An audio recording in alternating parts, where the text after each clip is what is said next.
Com relação à tabela definitiva da Previdência, 1. Ela também é chamada de tabela regressiva, pois a alíquota vai caindo na medida em que o prazo de resgate aumenta. Boa, isso aí está correto. Ela pode ser chamada de tabela definitiva ou regressiva. Ela é definitiva porque ela é na fonte, né? E você não tem como pagar mais ou receber de volta na declaração, já está na fonte, é como um fundo de investimento normal.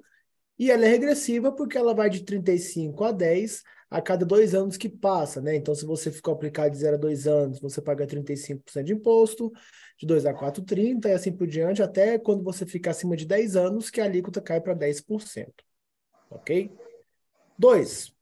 Ela deve ser declarada na declaração anual de imposto de renda, juntamente com os demais rendimentos tributáveis. Errado, ela é definitiva na fonte, né? Então, ela não vai ser declarada lá na parte de rendimento tributável. Se fosse a outra tabela, a progressiva, ela seria, sim, declarada lá na parte de rendimentos tributáveis, mas não é o caso dessa aqui, que é a regressiva definitiva. 3. Suas alíquotas vão de 35% a 10%, independente do motivo do resgate. Todos os resgates vão estar nesse range, né, de 10 a 35%. Como eu falei, pode ser 35, 30, 25, 20, 15 ou 10.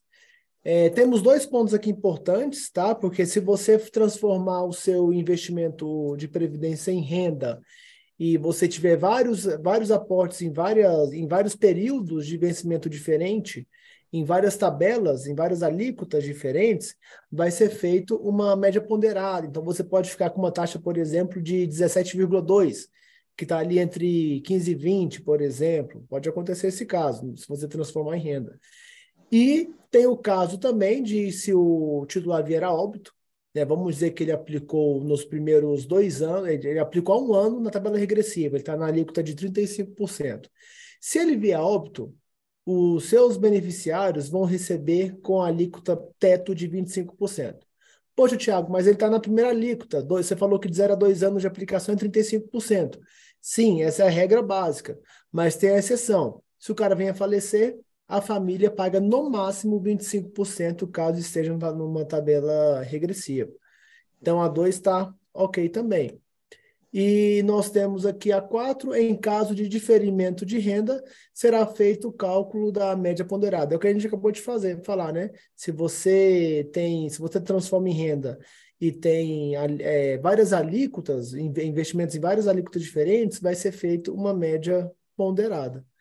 Resposta, então, correta aqui, letra B, 1, 3 e 4. Ó, questão ótima de previdência, né? Muita gente pode tropeçar, né? Sim. Eu acho uma questão difícil, Jorge. Eu acho uma questão Sim. difícil. Sabe o que eu estou achando das questões de previdência? Deixa eu terminar a previdência, que acho que ainda tem mais uma questão, né? Não, terminou. É a última questão. As questões de previdência vieram com bastante inovação.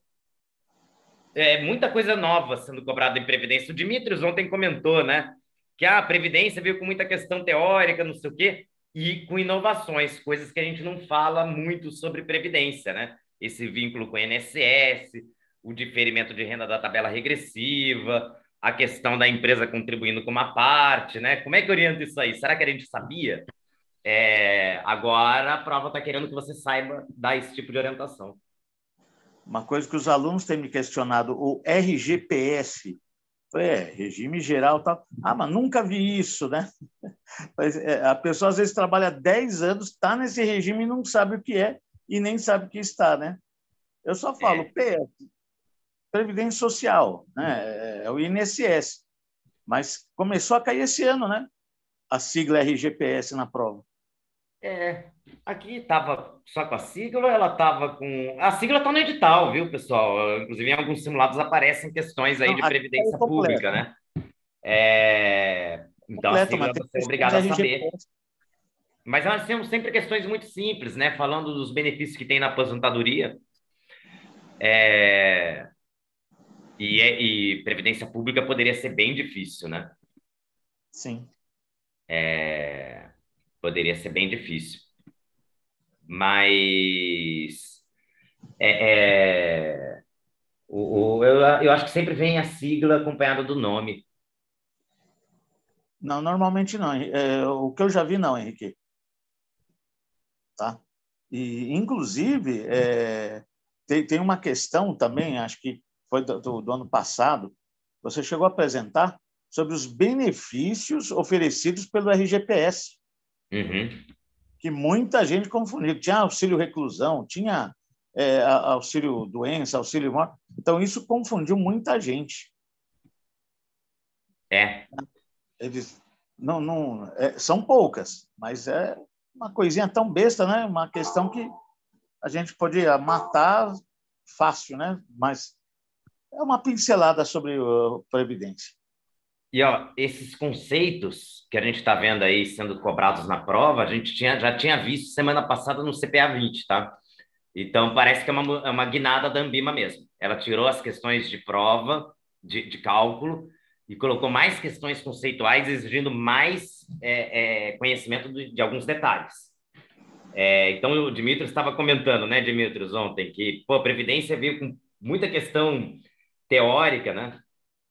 Isso. Veio bastante teoria. Se não me engano, essa questão também do aluguel caiu. Uhum. Maldade. Boa. Pois é, você vê, ela quer que você saiba que aluguel é renda tributada. Então, às vezes o pessoal fica muito preocupado com a mudança do edital agora no dia 1º de março, mas essa guinada que a prova deu em Previdência é bem maior do que a mudança do edital, tá? Interfere em mais questões. A Sim. mudança do edital vai interferir em 2 questões, no máximo. Boa, bom Assim, saber. minha opinião, eu acho desnecessário quando a prova cobra aquelas questões de swap que a gente tem feito. Eu acho que assim, o gerente não é da vida, não é do dia a dia do assessor de investimentos, não é do dia a dia do gerente, do investor, mas esse tipo de questão de previdência eu acho sensacional quando a prova cobra, cara, que isso aqui é a nossa prática do dia a dia na veia. A gente precisa Concordo. saber dessas coisas de previdência quando vai conversar com o cliente. Entendeu? Então, assim, eu sou super a favor dessas questões mais diversificadas na questão de previdência, principalmente. E dos Você já produtos vendeu financeiros. swap? Já vendeu swap, Jorge? Oi? Já vendeu swap? Thiago, Jorge, Vitor, já vendeu swap? Alguém aqui, aliás, os alunos também, alguém aqui já vendeu swap? Já, Eu na já. caixa de conta, né? Fazia muito ACC e o pessoal, para se proteger, queria, né? Swapar a operação. Então, lá era uma enormidade, né? O câmbio era no Banco do Brasil, mas swap cambial era na Caixa Federal. Matava de fazer com as exportadoras, as importadoras, ainda mais quando começou a pandemia, nunca vi tanto swap na minha frente. Eu tenho muito cliente exportador e importador, então eu faço muito swap e NDF Ah. aqui. NDF eu fazia bastante na plataforma também. A gente fazia muito 2770, 4131, É isso aí. fazia ACC também, ACE, geralmente eles travavam o câmbio. Sim, é o É que eu isso aí. fazia. Sabe que teve uma época que o banco inventou uma operação que era mas aquilo arrebentou o cliente. Foi a mesma operação que a Sadia fez lá em 2008, né? O cara pagava 0,4%, 40% da Selic de juros, ou a variação cambial, e ali tinha um swap. Na verdade, ele tinha um swap, que estava trocando uma taxa Selic baixa pela variação cambial, né? Eu tive um cliente que pagou É. 50 mil de juros num dia, numa conta garantida de 250 mil. Não, mas se Nossa, você tiver isso para redear a operação, ok, é que a Sadia dobrou a aposta, né? Então, e a gente estava oferecendo isso no varejo já, Thiago, lá no Entendi. Unibanco. A gente estava oferecendo essa operação no varejo. Ó, você quer pagar 40% da Selic de juros? Dava 0,5% ao mês. Cara, eu sou um financeiro gênio, né? Peguei o empréstimo a 0,5% ao mês. É, tem que tomar cuidado. E aqueles contratos de leasing em 99 era a mesma coisa, né? Eles tinham um swap por trás, que ninguém via.